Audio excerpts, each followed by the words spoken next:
पुंडलीक वरदा हरिविठ्ठल श्री ज्ञानदेव तुकाराम पंढरीनाथ भगवान की जय। माऊली ज्ञानेश्वर महाराज की जय। शांती ब्रह्म एकनाथ महाराज की जय। जगद्गुरु तुकाराम महाराज की जय। सद्गुरु जोग महाराज की जय। नमामि सद्गुरुं शान्तं सच्चिदानन्दविग्रहं पूर्णब्रह्म परानन्द मीशमालन्दिवल्लभम्। ॐ नमो ज्ञानेश्वरा करुणाकरा दयाळा। तुमचा अनुग्रह लाधलो पावन झालो चराचरी। मी कळा कुसरी काहीच नेने बोलतो वचने अतिभाविका। तुमचा अनुग्रह लाधलो पावन झालो चराचरी। एका जनार्दनी तुमचा दास त्याची आस पुरवावी। तुमचा अनुग्रह लाधलो पावन झालो चराचरी।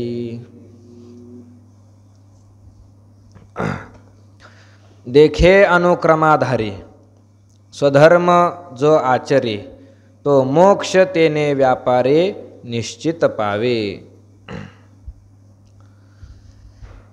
ज्ञानोबराय तिसऱ्या अध्यायाचं विश्लेषण करत असताना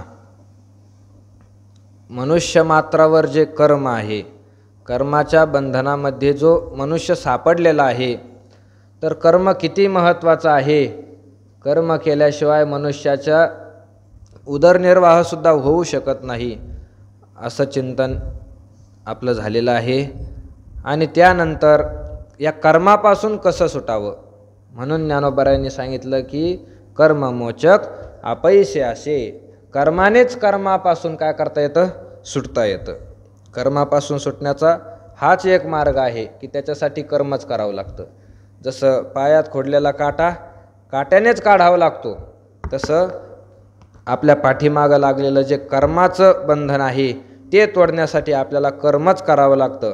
पुढे ज्ञानोबराय बोलतात, देखे अनुक्रमाधारे स्वधर्म जो आचरे तो मोक्ष तेने व्यापारे निश्चित पावे। देखे पहा, हे अर्जुना, अनुक्रमाधारे अनुक्रमाच्या आधाराने म्हणजे वर्ण आणि आश्रम यांच्या अधिकाराप्रमाणे किंवा पाठीमागे जे साधक मंडळी झाले, पाठीमागे जे महात्मे झाले, त्यांना दृष्टीसमोर ठेवून अनुक्रमाधारे जो स्वधर्म आचरे, आपल्या स्वधर्माचं आचरण जो करतो, जो मनुष्य आपल्या स्वधर्माचं आचरण करतो त्याचं फल सांगत असताना ज्ञानोबराय म्हणतात, तो मोक्ष तेने व्यापारे निश्चित पावे।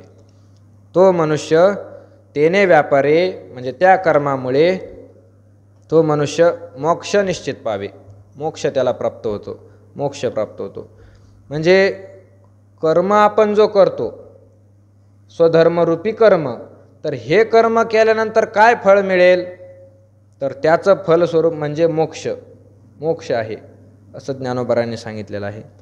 या जगतामध्ये जर आपण विचार केला तर फलामध्ये दोन प्रकार पडतात। या जगामध्ये दोन प्रकारचे फल प्राप्त होतात। कोणत्याही कर्मापासून फल प्राप्त होत असतं, पण काही कर्मापासून वेगळं फल होतं आणि काही कर्मापासून वेगळं फल प्राप्त होतं। फलाच्या दृष्टीने जर पाहिलं तर दोन प्रकारचे फल या व्यावहारिक जगतामध्ये आपल्याला पाहायला मिळेल। त्याला जर शास्त्रीय भाषेत जर पाहायचं म्हटलं तर त्याला फलालाच प्रयोजन म्हणतात। प्रयोजन आणि त्या प्रयोजन म्हणजेच फल। प्रयोजनाचे शास्त्रकारांनी दोन प्रकार केलेले आहे, तसे तीन प्रकार आहे, पण मुख्य प्रकार दोन आहे। प्रत्येक शास्त्रामध्ये वेदांताच्या ग्रंथामध्ये त्याचा विचार केलेला आहे। दोन प्रकारचे प्रयोजन आहे, एक मुख्य प्रयोजन आणि दुसरं अवांतर प्रयोजन। हे दोन प्रयोजन म्हणजे दोन फल आहे, मुख्य प्रयोजन आणि अवांतर प्रयोजन.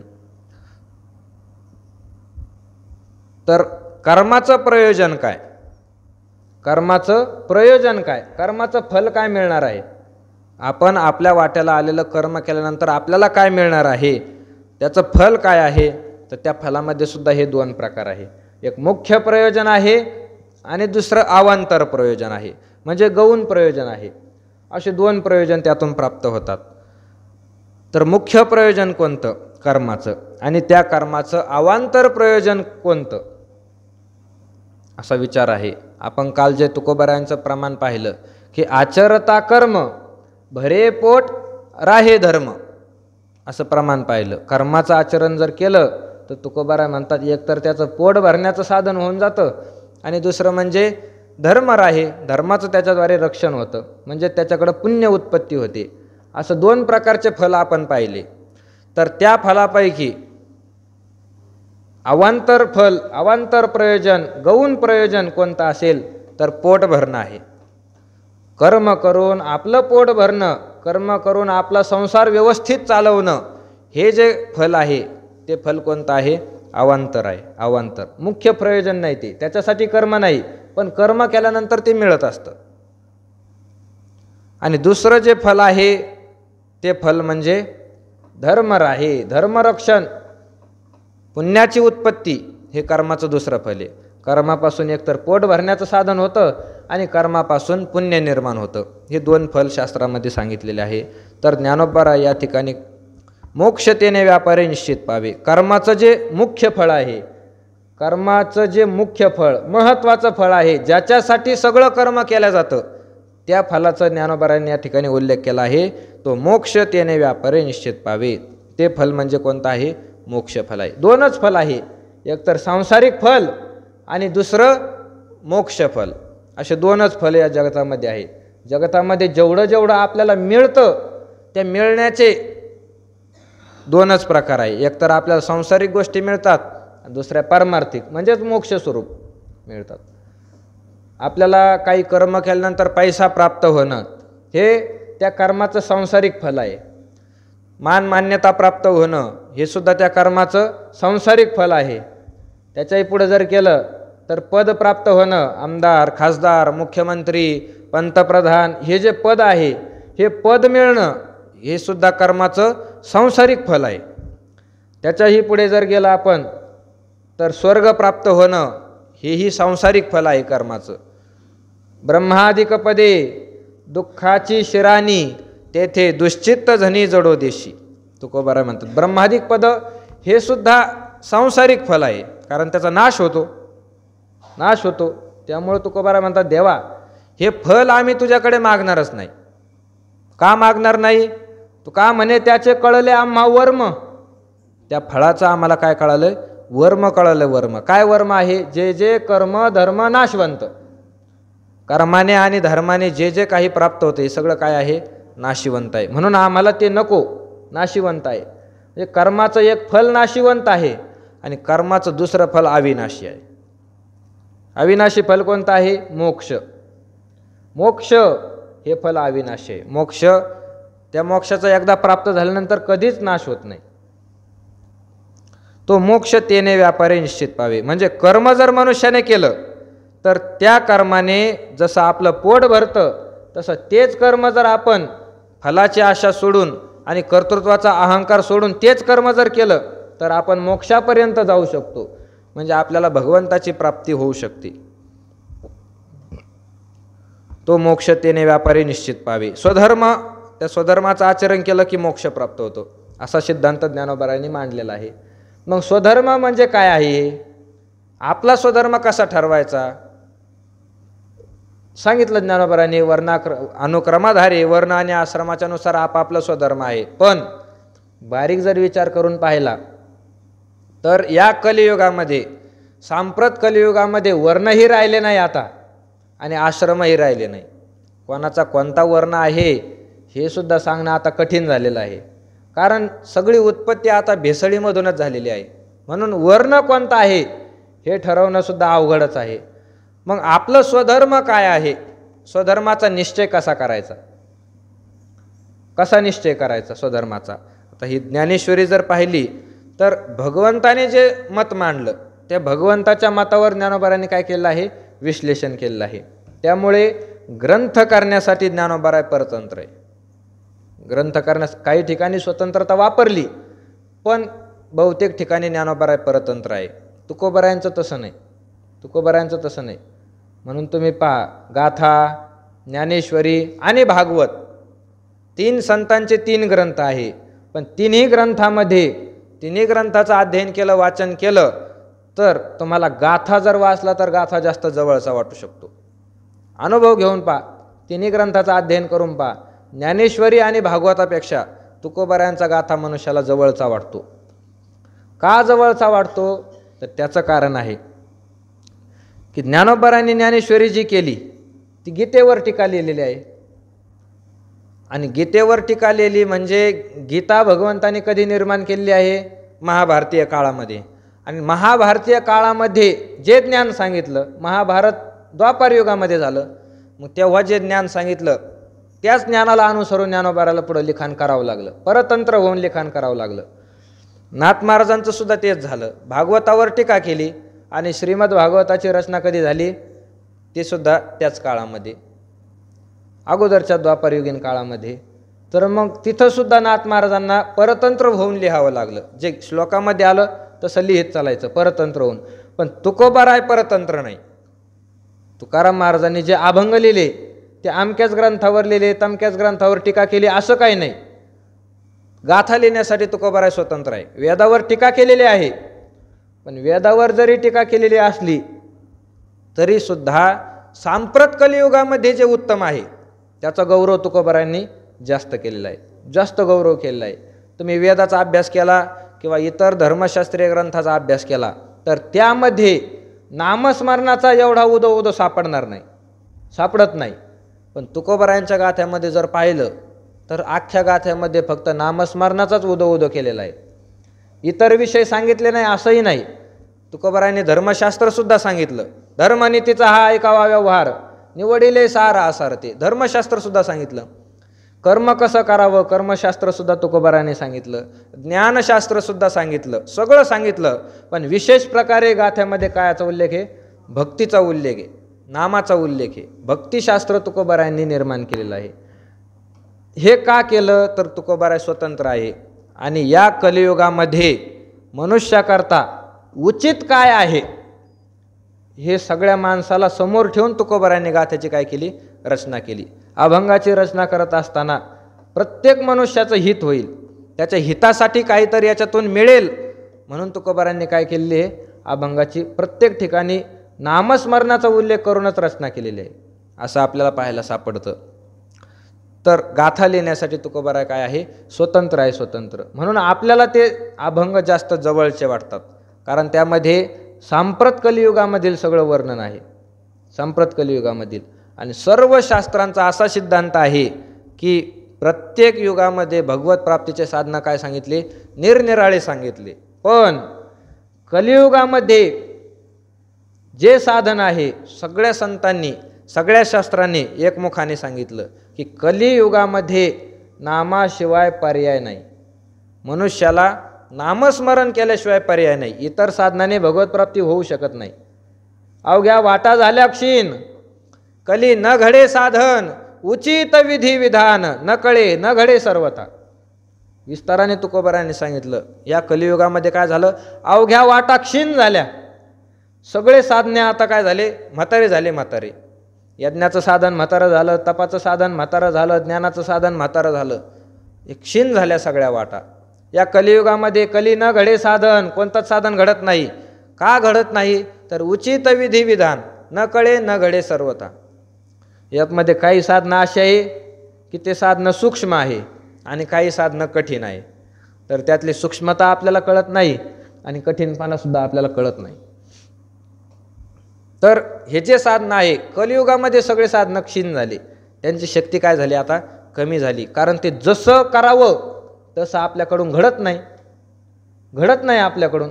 हे यज्ञ करणं, याग करणं हे साधनं तर दूर ठेवा, सोपं साधन आहे पूजा करणं, भगवंताची पूजा करणं हे सोपं साधन आहे. पण कलियुगामध्ये पूजा करणं सुद्धा अवघड आहे. पूजा करणं सुद्धा अवघड आहे. कारण पूजेसाठी शास्त्र सांगतं की गावरान गाईचं दूध पाहिजे. पूजेसाठी गावरान गाईचं दूध पाहिजे. आणि गावरान गाय पाहायला सुद्धा मिळाना. आता वारकऱ्याच्या घरी गावरान गाय नाही, कुठून आणायचं दूध? कशी पूजा होणार? संकरित गायचं दूध चालत नाही. संकरित गाय म्हणजे काय आहे? संकरित गाय काय गाय आहे का? डुकरापासून तयार केलेली जात आहे. पूजा आपल्याकडून घडणं शक्य नाही, नाही शक्य. शुद्ध पाणी आता पूजेसाठी मिळत नाही. हे साधन सोपे राहिले नाही. आता शास्त्र सांगतं पूजेसाठी जे फूल वापरले जातात ते फूल शिळे लागत नाही, ताजे फूल पाहिजे. मंदिराजवळ जर गेला आपण तर ते पाणी हाणू ते फुलं ताजे करतात. पूजेसाठी हे चालत नाही. म्हणजे कलियुगामध्ये हे साधनं आता जवळजवळ शक्य नाही, अवघ्या वाटा झाल्या क्षीण. पण कलियुगामध्ये एकच साधन आहे, नामस्मरण. ते मात्र कलियुगामध्ये शक्य आहे. भागवतामध्ये जर तुम्ही पाहिलं तर स्पष्ट सांगितलं आहे व्यास महर्षीने, कलौ नास्तेव गतिरन्यथा हरेर्नामैव हरेर्नामैव केवलम. 3 वेळेस उच्चार केला. हरेर्नामैव हरेर्नामैव. फक्त भगवंताचं नाम तेवढाच पर्याय आहे. कलौ म्हणजे कलियुगामध्ये अन्यथा गती न असती. दुसऱ्या गती नाही राहिल्या. आता दुसरे मार्ग नाही राहिले भगवत नामाशिवाय, दुसरा मार्ग नाही. साधू संतांचाही तेच मत आहे. कलियुगामध्ये जर आपण पाहिलं तर फक्त नामकीर्तनाचं साधन सांगितलं. फक्त नामकीर्तनाचं. कलियुगा माझी करावे कीर्तन, तेने नारायण देईल भेटी. भगवत प्राप्तीचं साधन कलियुगामध्ये कोणतं असेल तर भगवंताचं कीर्तन करणं हे साधन आहे. कीर्तन करणं म्हणजे नुसतं उभं राहून कीर्तन सांगणं हेच नाही, तर कीर्तनाच्या अंगामध्ये जेवढं काही येतात ते सगळं कीर्तन करणं. म्हणजे श्रवण करणं हे सुद्धा कीर्तन करणंच आहे. कीर्तन करायला गायक वादकाने साथ देणं हे सुद्धा कीर्तन करणंच आहे. कीर्तनाची साधना जर घडली तरच कलियुगामध्ये उद्धार होऊ शकतो, असं सकळ साधू संतांचं काय आहे मत आहे. नामकीर्तन जर घडलं तर. आणि या ठिकाणी जर स्वधर्माचा विचार केला तर कलियुगामध्ये वारकऱ्यांसाठी वैष्णवांसाठी सहजच आपला स्वधर्म म्हणून काय आहे? नामस्मरण आहे. या ठिकाणी ज्ञानेश्वरीमध्ये ज्ञानोबारायांनी रचना करत असताना भगवंताच्या श्लोकानुसार सगळ्या ओव्याचं काय केलेलं आहे? रचना केलेली आहे. जे भगवंतांनी सिद्धांत मांडले तेच सिद्धांत ज्ञानोबारांनी सांगितलेलं आहे. कारण ज्ञानोबारा परतंत्र आहे. पण ज्ञानेश्वरी जर तुम्ही बाजूला घेतली, अमृतानुभव जर बाजूला घेतलं, तर अभंग लिहिण्यासाठी ज्ञानोबाराय सुद्धा काय आहे? स्वतंत्र आहे. अभंग लिहिताना ज्ञानोबाराय स्वतंत्र आहे. त्यांच्या मनाने ते लिहू शकतात. आणि ज्ञानेश्वरीपेक्षा जर त्यांच्या अभंगामध्ये जर आपण पाहिलं तर कलियुगामध्ये ज्ञानोबारांनी सुद्धा या नामस्मरणालाच धर्म मानले. नामस्मरणाला निज धर्म हा चोखडा, नाम उच्चारू घडघडा, भुक्ती मुक्तीचा सवंगडा हा भवसिंधू तारक. निज धर्म हा चोखडा, शुद्ध निज धर्म, आपला स्वधर्म कोणता असेल तर म्हणतात नाम उच्चारू घडघडा. मुखाने भगवंताच्या नामाचं उच्चारण करणं हाच कलियुगामध्ये काय आहे? धर्म आहे. सकळ धर्माचे कारण नामस्मरण हरिकीर्तन.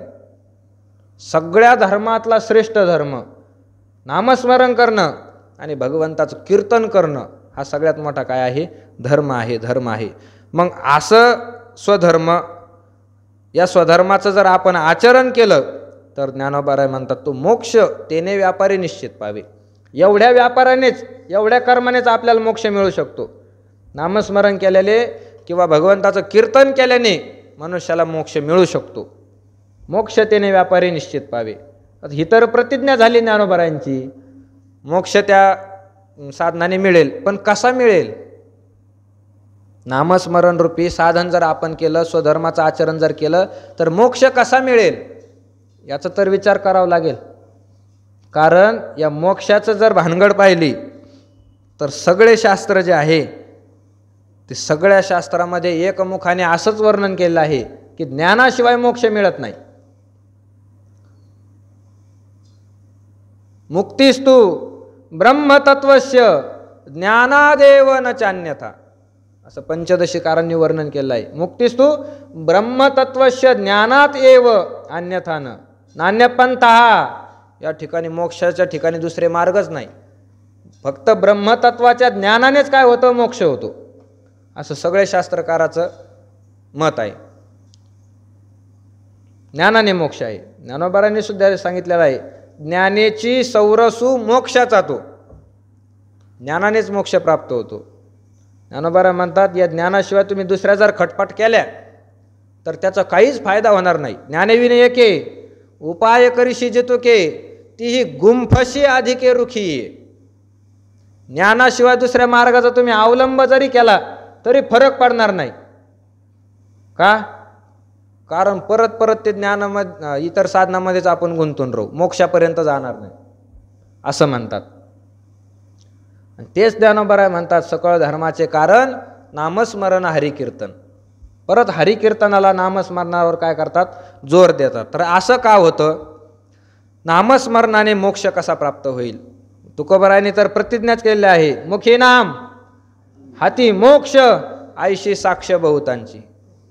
तुकोबारायांचं मत आहे, मोक्ष कोणाला प्राप्त होतो, ते ज्ञानाने होईल की न होईल याचा उल्लेख तुकोबारायांनी नाही केला, पण मुखी नाम हाती मोक्ष आयशी साक्ष बहुतांची.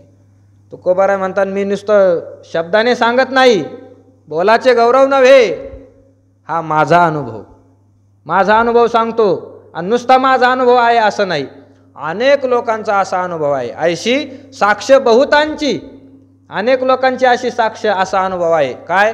मुखी नाम हाती मोक्ष. त्याच्या मुखामध्ये नाम आलं की हातामध्ये मोक्ष आलाच म्हणून समजा. नामाने मोक्ष आहे, नामाने.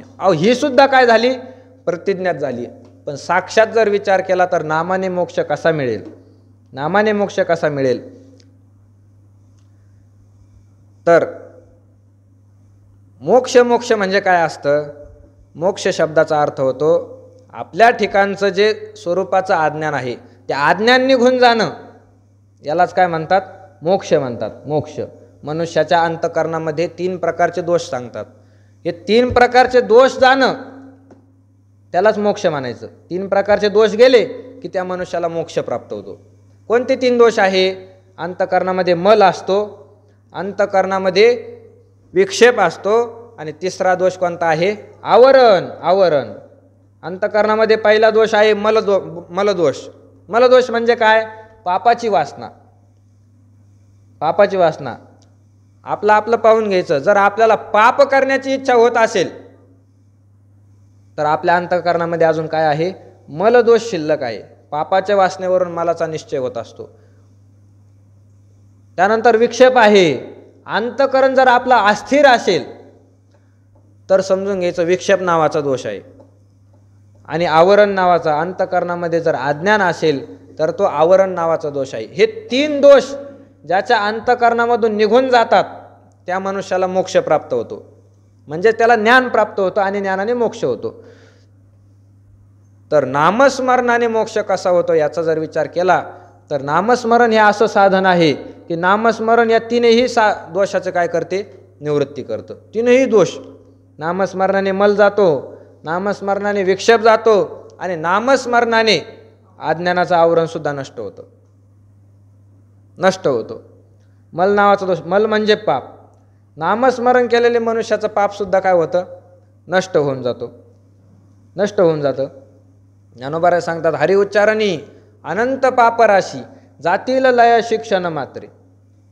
विठ्ठल विठ्ठल मंत्र सोपा करी पापा निर्मूळ. नामस्मरणाने काय होत असतं?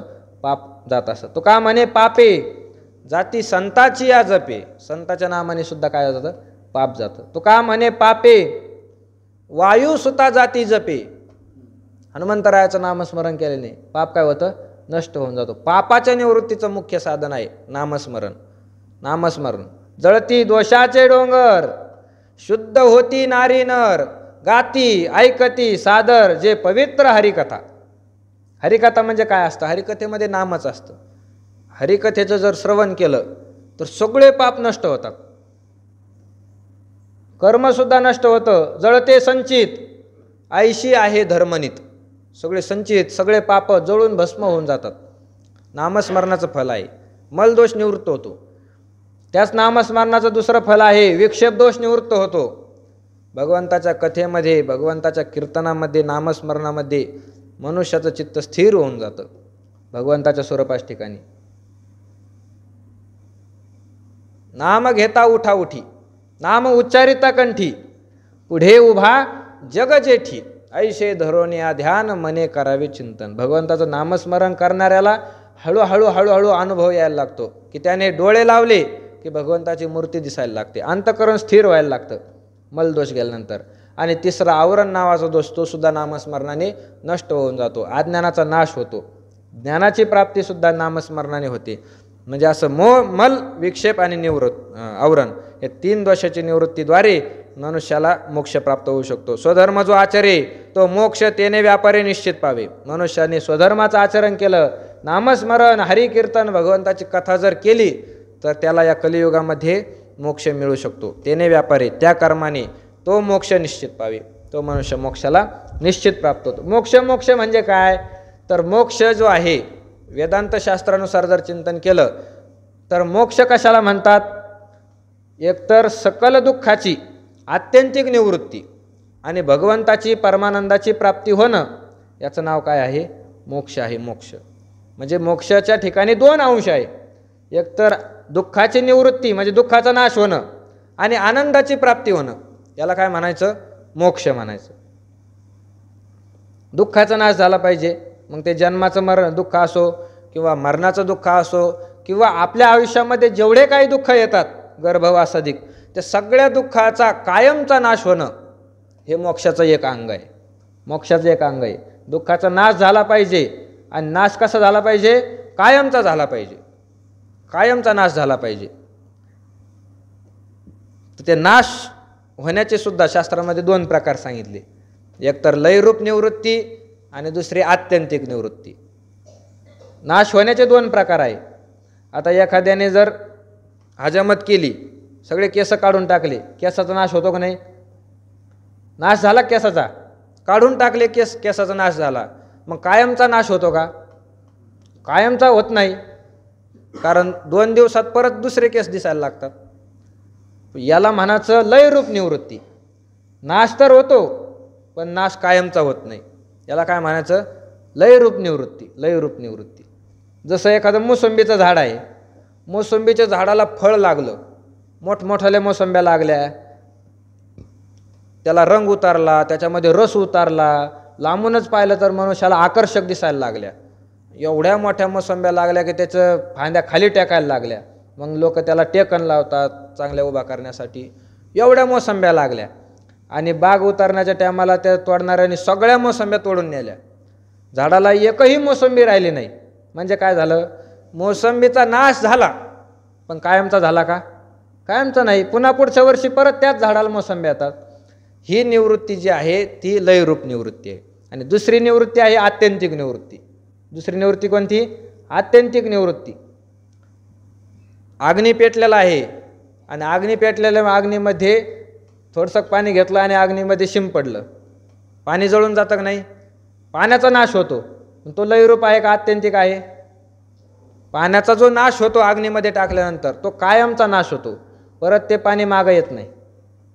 त्याला म्हणायचं आत्यंतिक निवृत्ती. तसं दुःखाचा नाश होणं म्हणजे दुःखाची आत्यंतिक निवृत्ती, कायमचा नाश होणं हे मोक्षाचं एक अंग आहे. आणि मोक्षाचं दुसरं अंग जे आहे ते अंग म्हणजे परमानंदाची प्राप्ती होणं, आनंदाची प्राप्ती होणं हे मोक्षाचं दुसरं अंग आहे. त्या आनंदामध्ये सुद्धा शास्त्रकारांनी 3 प्रकार केले.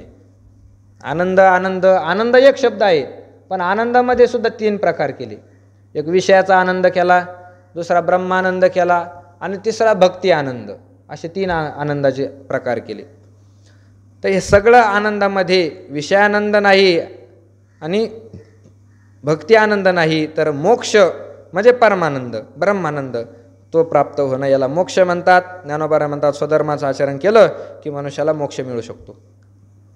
यज्ञार्थात कर्मणोन्यत्र लोकोयम कर्मबंधनः तदर्थम कर्म कौंतेय मुक्त संग समाचर. यज्ञार्थात कर्मणः ज्ञानोबा म्हणतात, भगवान म्हणतात यज्ञार्थात कर्मणः, म्हणजे आपला यज्ञ पूर्ण व्हावा म्हणून कर्म करायचं.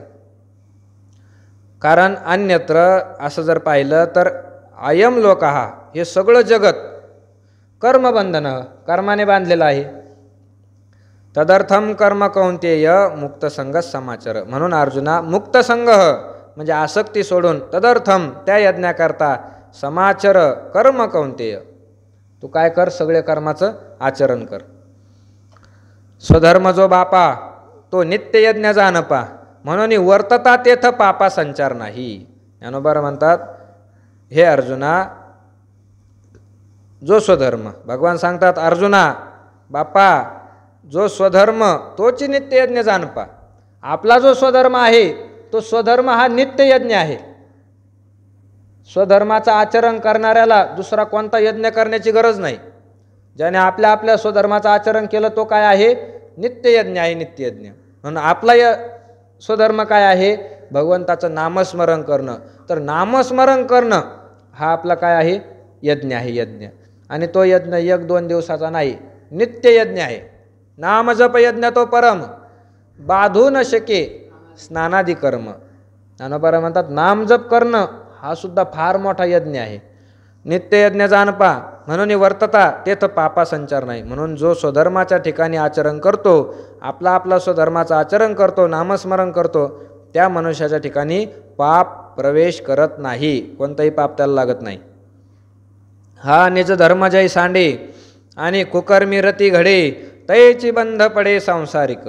ज्ञानोबा म्हणतात, जर एखाद्या मनुष्याने या निज धर्माचा त्याग केला, आपल्या आपल्या धर्माचा जर एखाद्याने त्याग केला तर काय होईल, आणि कुकर्मी रती घडे, दुसऱ्याच्या कर्मामध्ये जर एखाद्याला आनंद यायला लागला तर तैची बंध पडे सांसारिक, तर त्याला सांसारिक बंधनामध्ये पडावं लागतं.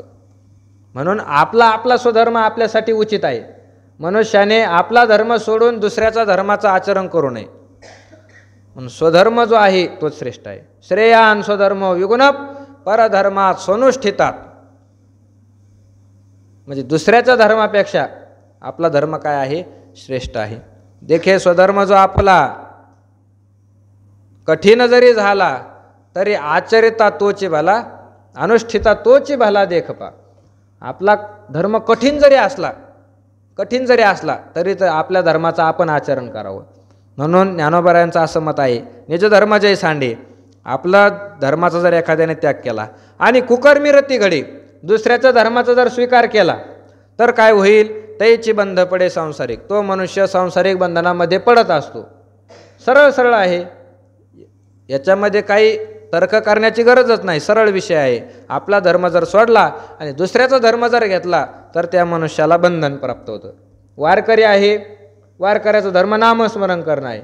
वारकऱ्यांनी नामस्मरण करणं सोडून दिलं आणि चोऱ्या करायला लागला, त्याला बंधन पडणार नाही का? सरळ सरळ आहे, बंधन त्याला पडणार आहे. म्हातारा माणूस आहे आणि म्हाताऱ्या माणसाने आता सगळं घरदार सोडून द्यायचं आणि नामस्मरण करायचं, तर नामस्मरण सोडून देऊन म्हातारा माणूस पत्ते खेळायला लागला, त्याला बंधन पडणार नाही का? पडणारच आहे. कारण म्हातारे माणसं असे भरपूर आहे खेड्यापाड्यामध्ये. जर तुम्ही पाहिलं तर म्हातारे माणसं इतके अवघड आहे. प्रत्येक गावागावामध्ये पत्त्याचा डाव चालतो, प्रत्येक गावागावामध्ये. आणि ते पत्त्याचा डाव मग शेतात आणि रानात कुठं नाही चालत, तिथंच मारुतीच्या मंदिरामध्ये. कारण मंदिरच त्यांच्यासाठी बांधलेलं असतं ना, पत्ते खेळायला. प्रत्येक गावागावामध्ये आपल्याला दिसून येतं भगवंताचं जे मंदिर आहे त्या मंदिरामध्ये भगवंताचं नामस्मरण व्हावं, संध्याकाळी हरिपाठ व्हावा, सकाळी काकडा व्हावा, पारायण करावं, त्या मंदिरामध्ये काहीतरी साधना करावं. कारण साधना करण्यासाठी मंदिर असतं. पण लोक आता त्या ठिकाणी साधना करायचं सगळं सोडून देतात आणि त्या ठिकाणी खुशाल पत्ते खेळत बसतात. दुपारी जर गेलं ते मंदिरामध्ये गार वातावरण असतं, गार वातावरणामध्ये मग झोपा घ्यायला मंदिरामध्ये. अजून पण पाहतो मी मारुतीचे मंदिरं सगळे जुनेचे, आणि जुने मंदिर म्हणजे माळदाचे मंदिर आहे, त्याला सलाप नाही काय नाही. मग माळद म्हणल्यावर उन्हाळ्यामध्ये गार पडत असतं आणि गार पडल्यावर सगळे म्हातारे माणसं त्याच्यामध्ये झोपायला. काही त्याच्यामध्ये झोपा लागत नाही, मग तिथं ते पेपर वाचत बसते. लोकमत, पुण्यनगरी, सकाळ मंदिरामध्ये. तिथं कधी गीता वाचणार नाही, हरिपाठ वाचणार नाही. म्हणजे म्हाताऱ्या माणसाने भगवंताचं नामस्मरण करण्यामध्ये आता काल घालावा, ते सोडून जर तो पत्ते खेळायला लागला, सांसारिक कर्म करायला लागला, तर त्याला नक्कीच बंधन पडणार आहे. प्रत्येक मनुष्याचं असंच असतं. आपापला स्वधर्म आपापल्यासाठी काय आहे, श्रेष्ठ आहे, श्रेष्ठ आहे. हिंदू धर्म, वैदिक धर्म, सनातन धर्म आपला आहे. पण एखाद्याने सनातन धर्म सोडून दिला आणि चालला मुसलमान व्हायला, ख्रिश्चन व्हायला, तर त्याला मोक्ष नाही, त्याला निश्चित नरकामध्ये जावं लागेल. ज्ञानोबा म्हणतात, निज धर्म जाई सांडे. आपला धर्म एखाद्याने सोडून दिला आणि कुकर्मी रती घडे, दुसऱ्याच्या धर्मामध्ये जर तो आनंद मानायला लागला, तैची बंध पडे संसारिक. तो संसारिक बंधनामध्ये पडलाच म्हणून समजा. म्हणून स्वधर्मानुष्ठान ते अखंड यज्ञ याजन, जो करी तया बंधन कहीची न घडे. दोन्ही प्रकारचं वर्णन केलं. बंधन कोणाला होतं आणि बंधन कोणाला होत नाही, दोन्ही सांगितलं. आता ज्याने धर्म सोडून देऊन दुसऱ्याचा धर्म घेतला त्याला बंधन आहे. आणि बंधन कोणाला नाही, तर स्वधर्म अनुष्ठान ते अखंड यज्ञ याजन जो करी, जो आपला धर्म आहे त्या आपल्या धर्माचं अनुष्ठान करत असताना यज्ञ म्हणून पाहतो, त्या मनुष्याला बंधन पडत नाही. यज्ञ करणं आणि दुसऱ्याकडून यज्ञ करून घेणं असं म्हणून जो पाहतो, त्या मनुष्याला कोणतंच बंधन पडत नाही. हा लोककर्मे बांधिला, जो परतंत्रा भुलला, तो नित्य यज्ञात ते चुकला म्हणून या. ज्ञानोबा म्हणतात, हे सगळं जगत आहे का, हे सगळं जगत कर्माने बांधलेलं आहे. सगळं जगत कर्माने बांधलेलं आहे. जो परतंत्रा भुलला म्हणजे दुसऱ्याचा जो धर्म आहे किंवा प्रकृती माया, त्या मायेला भुललेला आहे, तो नित्य यज्ञात ते चुकला म्हणून या. तो आपला नित्य यज्ञ करण्याचं त्याने सोडून दिलं, म्हणून तेव्हापासून हे लोक सगळे कर्माच्या बंधनामध्ये पडले. पुढे ज्ञानोबा म्हणतात, आता याची विषयी पार्था तुझं सांगेन एक मी कथा, जय सृष्ट्यादी संस्था ब्रह्मेने केली. हे अर्जुना, तुला आता मी एक गोष्ट सांगतो. मी काय सांगतो, एक गोष्ट. कारण आतापर्यंत ज्ञान भरपूर झालं. कर्मयोग सांगितला, बुद्धियोग सांगितला, सांख्ययोग सांगितला, भरपूर ज्ञान सांगितलं. पण आता एक कथा सांगतो, गोष्ट. कोणती गोष्ट? जय सृष्ट्यादी संस्था ब्रह्मेने केली. ही गोष्ट त्या काळातली आहे. कोणत्या काळातली गोष्ट आहे? द्वापारयुगातली पण नाही, कलियुगातली पण नाही, त्रेतायुगात पण नाही आणि सत्ययुगात पण नाही. ही गोष्ट त्या काळातली आहे की ज्या काळामध्ये ही सृष्ट्यादी संस्था ब्रह्मेने केली. म्हणजे या सगळ्या जगताची जी संस्था आहे, सगळं जे जगत आहे, हे जेव्हा ब्रह्मदेवाने निर्माण केलं त्यावेळेस एक घडलेली गोष्ट सांगतो. सहयज्ञा प्रजा सृष्ट्वा पुरोवाच प्रजापती अनेन प्रसविष्यध्व मेषवोस्त्विष्ट कामधुक. पुरा म्हणजे या सृष्टीच्या अगोदर प्रजापती ब्रह्मदेव सहयज्ञ हा प्रजा सृष्ट्वा म्हणजे स्वधर्मरूपी यज्ञासहित या सगळ्या जगाला ज्यावेळेस उत्पन्न केलं त्यावेळेस उवाच, तो ब्रह्मदेव असं बोलायला लागला, काय? अनेन प्रसविष्यध्वम, या यज्ञाद्वारे तुम्ही तुमचा उत्कर्ष करून घ्या. एषः हा यज्ञ वह त्विष्ट कामधुक, तुमच्यासाठी कामधेनू होईल. ते नित्ययागसहिते सृजिली भूते समस्ते परिनेन तिची ती यज्ञाते सूक्ष्म म्हणून. जेव्हा ब्रह्मदेवाने सृष्टीची निर्माण केली, कारण जे परब्रह्म आहे त्या परब्रह्म हे अविकारी आहे, त्याच्यामध्ये कोणत्याही प्रकारचा विकार घडत नाही. तर त्या अविकारी परब्रह्माला मायेची उपाधी लागली. आता ही माया म्हणजे विकारीच. मायेची उपाधी लागून त्या परब्रह्मापासून एक तत्व निर्माण झालं, त्याला म्हणायचं ईश्वर, म्हणजे भगवान विष्णू. भगवान विष्णूची उत्पत्ती झाली आणि भगवान विष्णूच्या नाभी कमळामधून कोणाचा जन्म झाला? ब्रह्मदेवाचा. जयाचे नाभी कमळी जन्म चतुरानना, चतुरानन म्हणजे ब्रह्मदेव. त्याच्या नाभीमधून भगवंताच्या एक कमळ निर्माण झालं आणि त्या कमळामध्ये कोण झालं? ब्रह्मदेव. मग त्या ब्रह्मदेवाला भगवंताने आज्ञा केली, आता तुम्ही काय करा? सृष्टीची रचना करा. मग ब्रह्मदेवाने आपल्या संकल्पाने सगळ्या जगाची काय केली? निर्मिती केली. अगोदर पंचमहाभूत निर्माण केली आणि मग त्या पंचमहाभूतांपासून सूक्ष्मसृष्टी, स्थूलसृष्टी, सगळं चराचर जगत निर्माण केलं. ते निर्माण करत असताना समस्ते भूते सृजिली, सगळे प्राणी मात्र निर्माण केले. पुढे ज्ञानोबांनी त्याचं वर्णन केलेलं आहे, कसे कसे प्राणी मात्र निर्माण केले.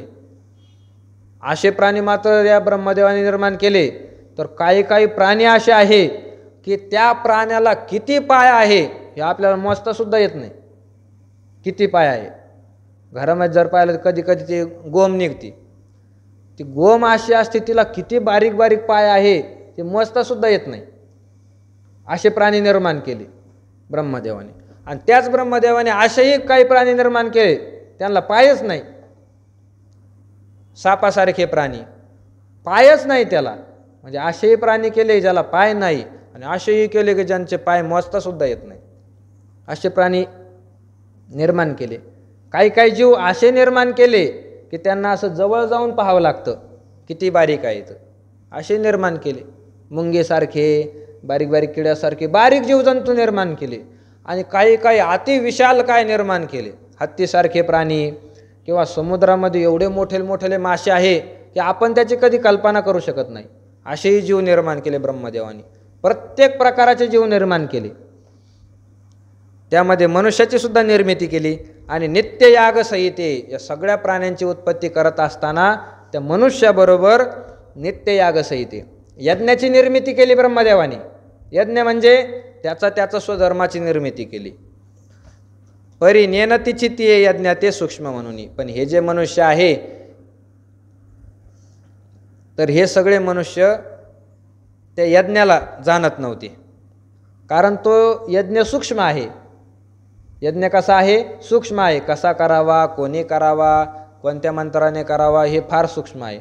म्हणून ते त्यांना कळत नव्हतं.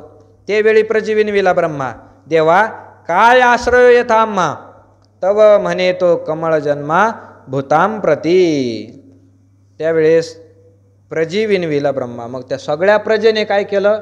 ब्रह्मदेवाला शरण गेले आणि ब्रह्मदेवाला विनंती केली, देवा तुम्ही तर आम्हाला निर्माण केलंय, तुम्ही काय केलं? आम्हाला निर्माण केलं. पण आता आम्ही जगायचं कसं? म्हणजे कसं राहायचं, कसं फिरायचं, कसं चालायचं, आम्ही काय खायचं, काय खायचं नाही, हे सगळे नियम काय आमच्याकरता ते सांगा. देवा येथ काय आश्रय आम्हाला आश्रय काय आहे? तव तो म्हणे कमळ जन्मा भूताम प्रती.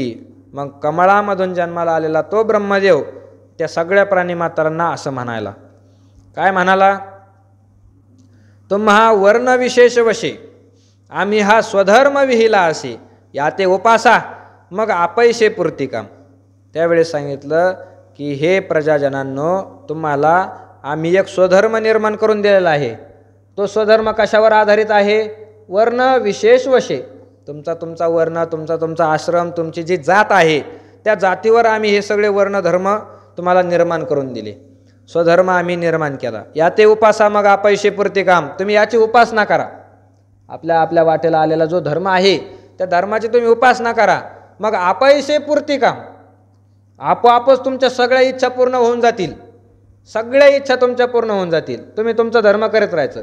वारकरी आहे ना, फक्त भगवंताचं नामस्मरण त्याने करीत राहायचं, त्याच्या सगळ्या इच्छा पूर्ण होतात. सगळ्या इच्छा पूर्ण होतात. नामगोड नामगोड पुरे कोड सकळई, तुकोबारांचं वाक्य आहे. भगवंताचं नामस्मरण गोड आहे. त्या नामस्मरणाचं जर उच्चारण केलं तर पुरे कोड सकळई. कोड म्हणजे इच्छा. कोड म्हणजे इच्छा. तुमच्या अंतकरणातील सगळ्या इच्छा पूर्ण होतील केवळ भगवंताचं नामस्मरण केल्याने. म्हणजे आपला स्वधर्म जो आहे त्या स्वधर्मामध्ये एवढी मोठी शक्ती आहे. मग ते सांगत असताना तुम्ही व्रत नियम न करावे, शरीराते न पिडावे, दुरी केही न वाचावे, तीर्थाशी गा. ज्ञानोबा म्हणतात स्वधर्माचं तुम्ही आचरण करत असाल तर व्रत नियम न करावे. तुम्हाला कोणतं व्रत करण्याची गरज नाही, तुम्हाला कोणतं नियम करण्याची गरज नाही. तुम्ही व्रत नियम न करावे. याच ओवीचा आधार घेऊन काही नास्तिक लोकांनी असा प्रचार केलेला आहे की ज्ञानोबरांचं मत आहे कोणतं व्रत करू नका, कोणतंच व्रत करू नका. एकादशी सोडून द्या, सोमवार सोडून द्या, 16 सोमवार व्रत द्या सोडून. कारण ज्ञानोबा म्हणतात ना, तुम्ही व्रत नियम न करावे. कोणते नियम करू नका तुमच्या जीवनामध्ये. सुसाट वागा, काय खाऊ वाटन ते खा, जसं राहावं वाटन तसं वागा. ज्ञानोबरांचं मत आहे. पण या ठिकाणी जे वर्णन केलेलं आहे ते वर्णन हे वर्ण आश्रमाच्या यज्ञानुसार केलेलं आहे. कारण जो स्वधर्म करतो त्याला हे बाकीचं करण्याची गरज नाही. म्हणून सांगितलेलं आहे तुम्ही व्रत नियम न करावे. याचा अर्थ एकादशी सोमवार हे व्रत करावेच लागतात, नियम करावेच लागतात. पण स्वधर्म यज्ञ ज्याच्यासाठी महत्त्वाचं आहे, तंतोतंत ज्याच्याकडून पालन होतं त्याला हे करण्याची गरज नाही. शरीराते न पिडावे, आपल्या शरीराला पिडा देऊ नका. दुरीकेही न वाचावे तीर्थाशी गा, कुठंच तीर्थयात्रेला जाण्याची गरज नाही. स्वधर्माचं आचरण केलं अनेक न लगे तीर्थव्रत. तुकोबारांनी सुद्धा सांगितलेलं आहे, पंढरीची वारी आहे माझे घरी, अनेक न करी तीर्थव्रत. पंढरीची वारी करा, दुसऱ्या तीर्थाला जाण्याची गरज नाही. फक्त पंढरीला जा, दुसरीकडे जाण्याची गरज नाही. तुकोबारांचं तर असं ठाम मत आहे की एखाद्याने या जगातले सगळे तीर्थ फिरून आला, सगळ्या तीर्थाला गेला. कारण आता तीर्थाला जाणं हे सगळं सोपं झालेलं आहे. कारण इतके महाराज मंडळी आता तीर्थयात्रा करतात, फक्त त्यांच्यासोबत लागन तेवढे पैसे देऊन टाकले ते बरोबर तुम्हाला उचलून नेतात, सगळे तीर्थ फिरून आणतात, सगळ्या तीर्थाचे स्नान सगळं होतं. म्हणून एखादा तीर्थयात्रेला गेला, त्याने 4 धाम केले, 12 ज्योतिर्लिंग पूर्ण केले, सप्तपुऱ्या हिंडून आला, अजून काही काही जेवढे गंगा यमुना सरस्वती भागीरथी शरयू ज्या काही नद्या असतील सगळ्या नद्याचं एखादा स्नान करून आला, फक्त त्याचं पंढरपूरला येण्याचंच राहिलं. असा जर एखादा मनुष्य असेल तर तुकोबारा म्हणतात त्याच्या जगण्याला किंमतच नाही, त्याच्या जगण्याला किंमतच नाही. तीर्थ तर त्याने सगळे केले पण पंढरपूरला आला. तीर्थे केली कोटीवरी, नाही देखिली पंढरी, जळो त्याचे जाले पण न देखेची समचरण. कोटीवरी तीर्थे केली, कोट्यावधी तीर्थाला फिरून आला असेल, चांगली गोष्ट आहे. पण नाही देखिली पंढरी, ज्याने पंढरपूर पाहिलं नाही आजपर्यंत, कधी पंढरीला आला नाही, तुकोबारा म्हणतात जळो त्याचे जाले पण, त्याच्या जगण्याला आग लागो. कारण न देखीची समचरण, इथं पांडुरंगाचे समचरण त्याने पाहिले नाही, दुसऱ्या तीर्थाला हिंडत बसला, काही कामच नाही. दुसऱ्या तीर्थाला जाऊ नका असं नाही, पण पंढरी महत्त्वाची. आषाढी कार्तिकी त्याने पंढरीला आलं पाहिजे, नंतर मग दुसरीकडे गेले तरी हरकत नाही. एवढं पंढरीचं महात्म्य आहे. वाराणसी गया पाहिली द्वारका, परिणय तुका पंढरीच्या. तुकोबारा म्हणतात मी अनुभवाने सांगतो, काशीला जाऊन आलो, गयेला जाऊन आलो, द्वारकेला जाऊन आलो, सगळीकडे जाऊन आलो मी, सगळे तीर्थयात्रा केल्या, परिणय तुका पंढरीच्या. पण पंढरीसारखं तीर्थ या जगामध्ये कुठंच नाही, कुठंच नाही. कुठं पण जा तुम्ही, ऐशी चंद्रभागा, ऐशे भीमातीर, ऐसा विटेवर देव कोठे. अशी चंद्रभागा कुठं पाहायला मिळेल? कुठंच नाही चंद्रभागा अशी. असं भीमेचा काठ या जगामध्ये दुसरीकडे नाही. ऐसा विटेवर देव कोठे, असा भगवान परमात्मा दुसरीकडे पाहायला नाही सापडत. काही ठिकाणी जर गेला तर देवाला हातच नाही, जगन्नाथपुरीला तिकडे गेल्यावर काही ठिकाणी देवाला पायच नाही. हे सगळे देव कसे आहे? मोडलेले तोडलेले कसेपणे. पण पंढरीमध्ये एक देव असा आहे की देव सर्वांगाने उभा आहे आणि समचरणाने. म्हणून सांगितलं ऐसा विटेवर देव कोठे, विटेवर असा उभा असणारा देव कुठं आहे? एकमेव असा स्वयंभू भगवान परमात्मा आहे की त्याच्या चरणाला तुम्हाला आलिंगन देता येतं, या ठिकाणी दुसरीकडे नाही सापडत. पंढरीचा महिमा देता अनेक उपमा, ऐसा ठाव नाही कोठे, देव उभा उभी भेटे. प्रत्यक्ष भगवंताच्या चरणावर मस्तक या ठिकाणी ठेवता येतं. तुम्ही वृंदावनला जर गेले, तिकडं जर गेले तर देव असं ते कबीर महाराजापाशी, आणि इथूनच हात जोडायचे, त्याला जवळ येऊ देत नाही. ते देवाच्या जवळ येऊ देत नाही. तुम्ही येऊ नका, लांबून दर्शन घ्या. आमच्या देवाला विटाळ होतो, लांबून दर्शन. इथं पंढरपुरात तसं नाही. कोणीही असो त्याला साक्षात भगवंताच्या चरणाला मिठी मारता येते. ऐसा ठाव नाही कोठे. ऐसा पंढरीचा महिमा काय वर्णू म्हणे नामा. नामदेवरायासारखे महात्मे, नामदेवराय म्हणजे साधारण नाही, ज्ञानोबारायासोबत सगळे तीर्थ फिरून आलेले, त्यांच्या डोळ्याने त्यांनी सगळे तीर्थ पाहून आले, पायी तीर्थयात्रा केली. ते नामदेवराय सुद्धा म्हणतात काय वर्णू, पंढरीचं महात्म्याचं वर्णन माझ्याकडून तर शक्य नाही. एवढं मोठं पंढरपूरचं महात्म्य. ऐशे संतजन, ऐशे हरिदास, ऐसा नाम घोष सांगा कोठे. असे सगळे संत मंडळी या ठिकाणी आषाढी कार्तिकेला येतात. ऐशे हरिदास असा भगवंताच्या नामस्मरणाचा घोष दुसरीकडे कुठे आहे सांगा, दुसरीकडे कुठे आहे? कारण पंढरपुरातला टाळ कधीच बंद पडत नाही. अनादिकालापासून सगळ्यांचं असं मत आहे, या पंढरीतला टाळ बंद पडत नाही. कोण्या ना कोण्या मठात भगवंताचं भजन सुरूच आहे, कोण्या ना कोण्या मठात चालूच आहे. हे महात्म्य आहे पंढरपूरचं, दुसरीकडे नाही.